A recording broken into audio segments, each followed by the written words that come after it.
ನಮಸ್ಕಾರ ಆತ್ಮೀಯ ವೀಕ್ಷಕರೇ, ರಾಷ್ಟ್ರಪ್ರಜ್ಞೆ ವಾಹಿನಿಯ ಅಂತಾರಾಷ್ಟ್ರೀಯ ವಿಚಾರ ವೇದಿಕೆಗೆ ಸುಸ್ವಾಗತ. ನಾನು ಚಿನ್ಮಯಿ ಯಲ್ಲಮ್ಮ ಪ್ರಭು ನಾವದ್ಗೆರೆ.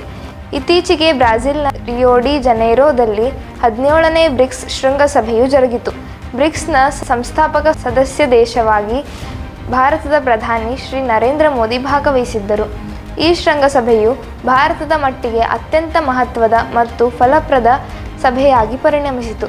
Strengthening of global south cooperation for a more inclusive and sustainable governance, ಅಂದರೆ ಹೆಚ್ಚು ಅಂತರ್ಗತ ಮತ್ತು ಸುಸ್ಥಿರ ಆಡಳಿತಕ್ಕಾಗಿ ಜಾಗತಿಕ ದಕ್ಷಿಣದ ಸಹಕಾರವನ್ನು ಬಲಪಡಿಸುವುದು ಈ ಸಭೆಯ ಧ್ಯೇಯವಾಗಿತ್ತು. ಈ ಸಭೆಯನ್ನು ಉದ್ದೇಶಿಸಿ ಪ್ರಧಾನಿ ಮೋದಿಯವರು ಆಡಿದ ಮಾತುಗಳು ಜಾಗತಿಕ ದಕ್ಷಿಣದ ಪ್ರಬಲ ಧ್ವನಿಯಾಗಿ ಹೊರಹೊಮ್ಮಿತು.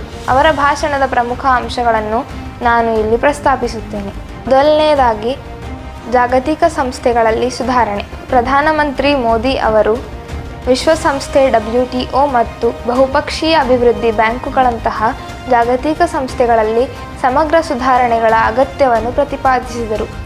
21ನೇ ಶತಮಾನದ ಸಾಫ್ಟ್ವೇರ್ 20ನೇ ಶತಮಾನದ ಟೈಪ್ರೈಟರ್ನಲ್ಲಿ ಕಾರ್ಯನಿರ್ವಹಿಸಲು ಸಾಧ್ಯವಿಲ್ಲ ಎಂದು ಉದಾಹರಣೆಯೊಂದಿಗೆ ವಿವರಿಸಿದರು. ಜಾಗತಿಕ ದಕ್ಷಿಣದ ಪ್ರಾತಿನಿಧ್ಯ.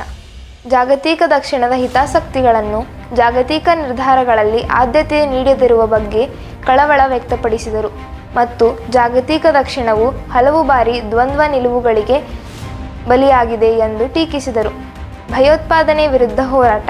ಭಯೋತ್ಪಾದನೆಯನ್ನು ಖಂಡಿಸುವುದು ತತ್ವವಾಗಿರಬೇಕು, ಅನುಕೂಲಕ್ಕಾಗಿ ಅಲ್ಲ ಎಂದು ಮೋದಿ ಕರೆ ನೀಡಿದರು. ಪಹಲ್ಗಾಮ್ ದಾಳಿಯನ್ನು ಉಲ್ಲೇಖಿಸಿ, ಭಾರತವು ಭಯೋತ್ಪಾದನೆಯ ಬಲಿಪಶು ರಾಷ್ಟ್ರವಾಗಿದ್ದರೆ ಪಾಕಿಸ್ತಾನ ಅದರ ಬೆಂಬಲಿಗ ರಾಷ್ಟ್ರವಾಗಿದೆ ಎಂದು ಸ್ಪಷ್ಟವಾಗಿ ಹೇಳಿದರು ಮತ್ತು ಬಲಿಪಶುಗಳು ಮತ್ತು ಬೆಂಬಲಿಗರನ್ನು ಒಂದೇ ತಕ್ಕಡಿಯಲ್ಲಿ ತೂಗಲು ಸಾಧ್ಯವಿಲ್ಲ ಎಂದು ಒತ್ತಿ ಹೇಳಿದರು. ಭಯೋತ್ಪಾದಕರಿಗೆ ಹಣಕಾಸು ನೆರವು ನೀಡುವ, ಪ್ರೋತ್ಸಾಹಿಸುವ, ಆಶ್ರಯ ನೀಡುವವರು ಕಠಿಣ ಕ್ರಮ ಎದುರಿಸಬೇಕು ಎಂದರು. ಡಿಜಿಟಲ್ ಸಹಕಾರ ಮತ್ತು AI. ಡಿಜಿಟಲ್ ರೂಪಾಂತರದಲ್ಲಿ ಭಾರತದ ನಾಯಕತ್ವವನ್ನು ಶ್ಲಾಘಿಸಿದರು ಮತ್ತು ಯಶಸ್ವಿ ಡಿಜಿಟಲ್ ವೇದಿಕೆಗಳನ್ನು ಬ್ರಿಕ್ಸ್ ರಾಷ್ಟ್ರಗಳಲ್ಲಿ ಹಂಚಿಕೊಳ್ಳಲು ಕರೆ ನೀಡಿದರು. ಕೃತಕ ಬುದ್ಧಿಮತ್ತೆ ಅಥವಾ AIಗಾಗಿ ಜಾಗತಿಕ ಮಾನದಂಡಗಳನ್ನು ರಚಿಸಲು ಸಲಹೆ ನೀಡಿದರು. ಇದರಿಂದ ಡಿಜಿಟಲ್ ವಿಷಯದ ಪ್ರಾಮಾಣಿಕತೆಯನ್ನು ಪರಿಶೀಲಿಸಬಹುದು ಮತ್ತು ದುರುಪಯೋಗವನ್ನು ತಡೆಯಬಹುದು. ಹವಾಮಾನ ನ್ಯಾಯ ಮತ್ತು ಪರಿಸರ. ಹವಾಮಾನ ನ್ಯಾಯವು ಕೇವಲ ಆಯ್ಕೆಯಲ್ಲ, ಅದು ನೈತಿಕ ಕರ್ತವ್ಯ ಎಂದು ಮೋದಿ ಹೇಳಿದರು. ತಂತ್ರಜ್ಞಾನದ ವರ್ಗಾವಣೆ ಮತ್ತು ಅಗತ್ಯವಿರುವ ದೇಶಗಳಿಗೆ ಕೈಗೆಟುಕುವ ಹಣಕಾಸು ಇಲ್ಲದೆ ಹವಾಮಾನ ಕ್ರಮವು ಕೇವಲ ಮಾತುಕತೆಗೆ ಮಾತ್ರ ಸೀಮಿತವಾಗಿರುತ್ತದೆ ಎಂದು ಒತ್ತಿ ಹೇಳಿದರು. ಸಂಕಷ್ಟದ ಸಂದರ್ಭದಲ್ಲಿ ಸಹಕಾರ. ಕೋವಿಡ್-19 ಸಾಂಕ್ರಾಮಿಕವು ವೈರಸ್ಗಳು ಗಡಿಯನ್ನು ಮೀರಿ ಹರಡಬಹುದು ಮತ್ತು ಪರಿಹಾರಗಳು ರಾಷ್ಟ್ರೀಯತೆಯಿಂದ ಸಮೀಪವಾಗಬಾರದು ಎಂದು ಗಮನ ಸೆಳೆದರು. ಅಭಿವೃದ್ಧಿಶೀಲ ರಾಷ್ಟ್ರಗಳು ಅಭಿವೃದ್ಧಿ ಹೊಂದಿದ ದೇಶಗಳಷ್ಟೇ ಭವಿಷ್ಯದ ಆಧಾರಿತ ವಿಶ್ವಾಸವನ್ನು ಹೊಂದಿರಬೇಕು ಎಂದು ಪ್ರತಿಪಾದಿಸಿದರು. ನಿರ್ಣಾಯಕ ಖನಿಜಗಳ ಪೂರೈಕೆ ಸರಪಳಿಗಳು. ನಿರ್ಣಾಯಕ ಖನಿಜಗಳು ಮತ್ತು ತಂತ್ರಜ್ಞಾನಗಳಿಗೆ ಪೂರೈಕೆ ಸರಪಳಿಗಳನ್ನು ಸುರಕ್ಷಿತ ಮತ್ತು ವಿಶ್ವಾಸಾರ್ಹಗೊಳಿಸಲು ಬ್ರಿಕ್ಸ್ ದೇಶಗಳು ಶ್ರಮಿಸಬೇಕು ಎಂದು ಮೋದಿ ಕರೆ ನೀಡಿದರು. ಇದರಿಂದ ಯಾವುದೇ ದೇಶವು ಈ ಸಂಪನ್ಮೂಲಗಳನ್ನು ತನ್ನ ಸ್ವಾರ್ಥಕ್ಕಾಗಿ ಅಥವಾ ಇತರರ ವಿರುದ್ಧ ಆಯುಧವಾಗಿ ಬಳಸಲು ಸಾಧ್ಯವಾಗುವುದಿಲ್ಲ. ಇನ್ನು ಒಟ್ಟಾರೆಯಾಗಿ ಬ್ರಿಕ್ಸ್ ಸಭೆಯಲ್ಲಿ ಕೈಗೊಂಡ ಪ್ರಮುಖ ನಿರ್ಣಯಗಳು. ರಿಯೋ ಡಿ ಜನೈರೋ ಘೋಷಣೆಯು 2025ರ ಬ್ರಿಕ್ಸ್ ಶೃಂಗಸಭೆಯ ಪ್ರಮುಖ ಫಲಿತಾಂಶವಾಗಿದೆ ಮತ್ತು ಇದು ಹಲವು ಪ್ರಮುಖ ನಿರ್ಣಯಗಳನ್ನು ಒಳಗೊಂಡಿದೆ. ಜಾಗತಿಕ ಆಡಳಿತಗಳ ಸುಧಾರಣೆ. ಬಹುಪಕ್ಷೀಯತೆಯನ್ನು ಬಲಪಡಿಸುವುದು ಮತ್ತು ಜಾಗತಿಕ ಆಡಳಿತವನ್ನು ಸುಧಾರಿಸುವ ಬದ್ಧತೆಯನ್ನು ಪುನರುಚ್ಚರಿಸಲಾಯಿತು.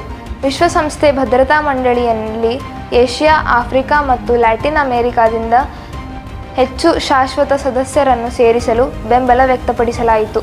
IMF ಮತ್ತು ವಿಶ್ವ ಬ್ಯಾಂಕ್ ಸುಧಾರಣೆಗಳಿಗಾಗಿ ಕರೆ ನೀಡಲಾಯಿತು. ಇದು ಉದಯೋನ್ಮುಖ ಮಾರುಕಟ್ಟೆಗಳು ಮತ್ತು ಅಭಿವೃದ್ಧಿಶೀಲ ದೇಶಗಳ ಪಾತ್ರವನ್ನು ಪ್ರತಿಬಿಂಬಿಸಿತು. ಶಾಂತಿ ಮತ್ತು ಭದ್ರತೆ. ಭಯೋತ್ಪಾದನೆಯನ್ನು ಬಲವಾಗಿ ಖಂಡಿಸಲಾಯಿತು. ಪಹಲ್ಗಾಮ್ ದಾಳಿಯನ್ನು ನಿರ್ದಿಷ್ಟವಾಗಿ ಉಲ್ಲೇಖಿಸಲಾಯಿತು.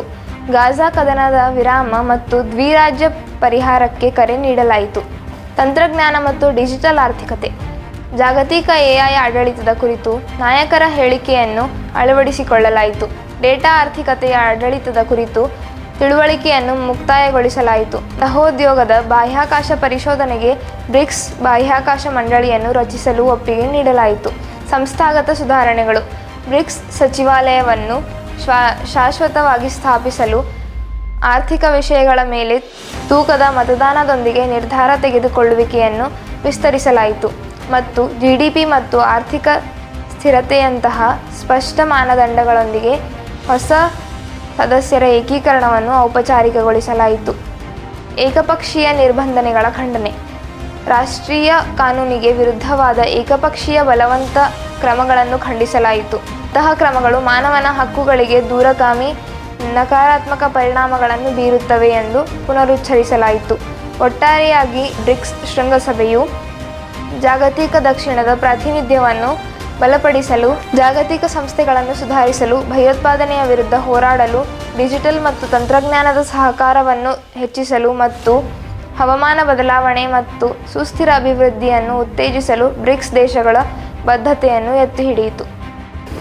ಇನ್ನಷ್ಟು ಅಂತಾರಾಷ್ಟ್ರೀಯ ಮಾಹಿತಿಗಳನ್ನು ತಿಳಿದುಕೊಳ್ಳಲು ನಮ್ಮ ಚಾನೆಲ್ಗೆ ಸಬ್ಸ್ಕ್ರೈಬ್ ಮಾಡಿ ಹಾಗೂ ಲೈಕ್ ಮಾಡಿ.